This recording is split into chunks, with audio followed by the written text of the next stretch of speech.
শীতের দিনে গরম গরম ফুলকপির পাকোড়া খাওয়ার মজাটাই কিন্তু আলাদা। তাই তো আমি বছরের এই সময়টার জন্য সারা বছর অপেক্ষা করে থাকি।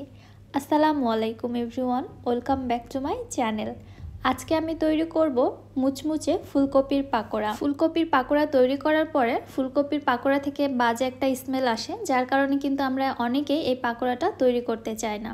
তবে আজকে আমি এমন কিছু টিপস সহ এই পাকোড়ার রেসিপিটা আপনাদের মাঝে শেয়ার করেছি।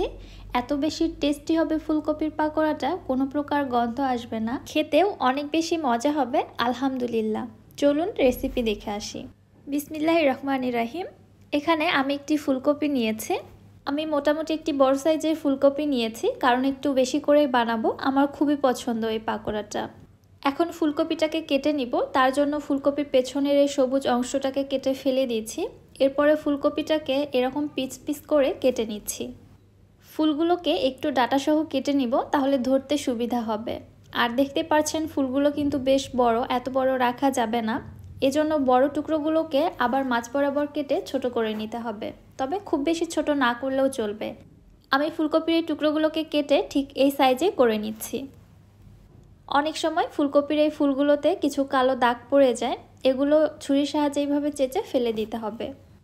ফুলকপির টুকরোগুলোকে আমি কিন্তু খুব বেশি ছোট করছি না, মোটামুটি মিডিয়াম সাইজে রেখে দিচ্ছি। আপনারা চাইলে আরও ছোট করে রাখতে পারেন, তবে এর থেকে বড় রাখবেন না।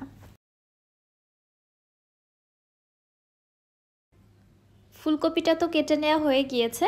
এবারে চলে যাচ্ছি চুলাতে। চুলায় একটি প্যানের মধ্যে আমি পর্যাপ্ত পরিমাণে পানি ফুটতে দিয়েছিলাম। পানিটা যখন গরম হতে শুরু করেছে, ওই পর্যায়ে আমি ফুলকপিগুলো এর মধ্যে দিয়ে দিচ্ছি। সাথে দিয়ে দিচ্ছি 1 চা চামচ লবণ। লবণটা এবার পানির সঙ্গে ভালোভাবে মিশিয়ে নিয়ে ফুলকপিটাকে কিছুক্ষণ একটু ভাপিয়ে নিব। খুব বেশি সময় দিয়ে ভাপানো যাবে না, জাস্ট 4 থেকে 5 মিনিট একটু ভাপিয়ে নিব। এরই মধ্যে দেখতে পারবেন ফুলকপিটা আগের থেকে সফট হয়ে এসেছে এবং কালারটাও চেঞ্জ হয়ে গেছে। 4 থেকে 5 মিনিট পরে যখন দেখবেন ফুলকপির কালারটা ঠিক এমন হয়ে এসেছে এবং আগের থেকে কিছুটা সফট এবং নরম হয়ে এসেছে, ওই পর্যায়ে সঙ্গে সঙ্গে পানি থেকে ছেঁকে উঠিয়ে নিচ্ছি। ফুলকপিগুলোকে আমি এক সাইডে রেখে দিচ্ছি ঠান্ডা হওয়ার জন্য। ততক্ষণে আমি একটি ময়দার ব্যাটার তৈরি করে নিচ্ছি। এখানে একটি মিক্সিং বোলে নিয়ে নিচ্ছি 1/2 কাপ ময়দা, আর নিয়ে নিচ্ছি 1/4 কাপ কর্নফ্লাওয়ার। আপনাদের হাতের কাছে যদি কর্নফ্লাওয়ারটা না থাকে, তাহলে এখানে চালের গুঁড়া নিতে পারবেন। কর্নফ্লাওয়ার বা চালের গুঁড়া দিলে পাকোড়াটা অনেক বেশি ক্রিস্পি হবে। 1 টেবিল চামচ দিয়ে দিচ্ছি শুকনা মরিচের গুঁড়া। ঝালটা আপনারা আপনাদের পছন্দ মতো দিয়ে দিবেন, কম বেশি করে। দিয়ে দিচ্ছি 1/2 টিস্পুন রসুনের গুঁড়া, 1/2 টিস্পুন আদা গুঁড়া, 1/2 টিস্পুন জিরার গুঁড়া, 1/2 টিস্পুন সাদা গোলমরিচের গুঁড়া। সাদার পরিবর্তে এখানে কালো গোলমরিচের গুঁড়াটাও দিতে পারবেন। 1/2 টিস্পুন দিলাম লবণ এবং 1/4 টিস্পুন হলুদের গুঁড়া। একটি হ্যান্ড হুইস্ক দিয়ে সব শুকনো উপকরণগুলো খুব ভালোভাবে মিক্সড করে নিচ্ছি। এরপর এর মধ্যে দিয়ে দিচ্ছি নর্মাল টেম্পারেচারের পানি। পানিটা একবারে দিব না, অল্প অল্প করে দিব এবং মিক্সড করতে থাকবো। একেবারে পানি দিয়ে ফেললে ব্যাটারটি অনেক বেশি লিকুইড হতে পারে, এজন্য একটু একটু করে পানি অ্যাড করে দিয়ে পারফেক্ট কনসিস্টেন্সির একটা ব্যাটার তৈরি করে নিতে হবে। এই ব্যাটারটি খুব বেশি ঘনও হবে না, আবার খুব বেশি পাতলাও হবে না, ঠিক এই থিকনেসের একটা ব্যাটার তৈরি করে নিতে হবে। ঘনত্বটা আমি আপনাদের একটু বুঝিয়ে দিচ্ছি, দেখতে পারছেন। খুব বেশি পাতলাও না, আবার কিন্তু খুব বেশি ঘনও না। এই ব্যাটারের মধ্যে এবার আগে থেকে ভাপিয়ে রাখা ফুলকপির টুকরোগুলোকে দিয়ে দিচ্ছি। আলতো হাতে নেড়ে চেড়ে ব্যাটারটি আমি ফুলকপির সঙ্গে ভালোভাবে কোট করে নিচ্ছি।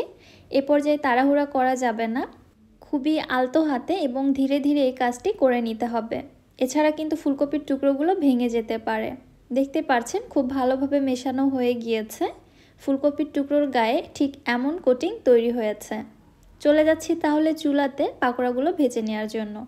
এদিকে চুলায় একটি প্যানের মধ্যে পর্যাপ্ত পরিমাণে তেল আমি খুব ভালোভাবে গরম করে নিয়েছি। গরম তেলের মধ্যে আমি ফুলকপির টুকরোগুলোকে দিয়ে দিচ্ছি।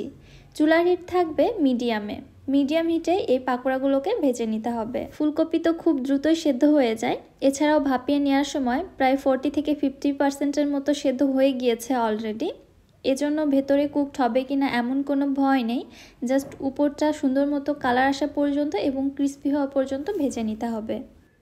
যখন দেখবেন তেলের মধ্যে বুদবুদ কমে গিয়েছে, ঠিক তখনই বুঝতে হবে পাকোড়াগুলো ভেজে নেওয়া হয়ে গিয়েছে।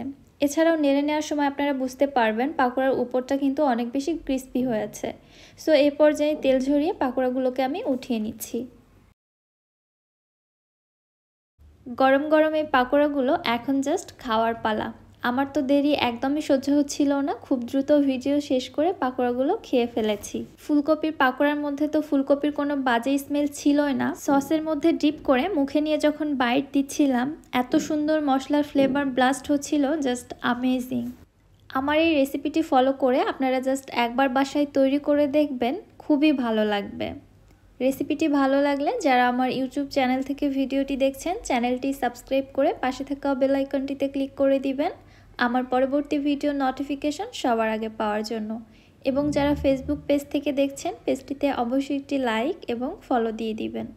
সো আজকে আর বেশি কথা বাড়াচ্ছি না, আজকের মতো এখানেই বিদায় নিচ্ছি। সবাই ভালো থাকবেন, সুস্থ থাকবেন। আল্লাহ হাফেজ।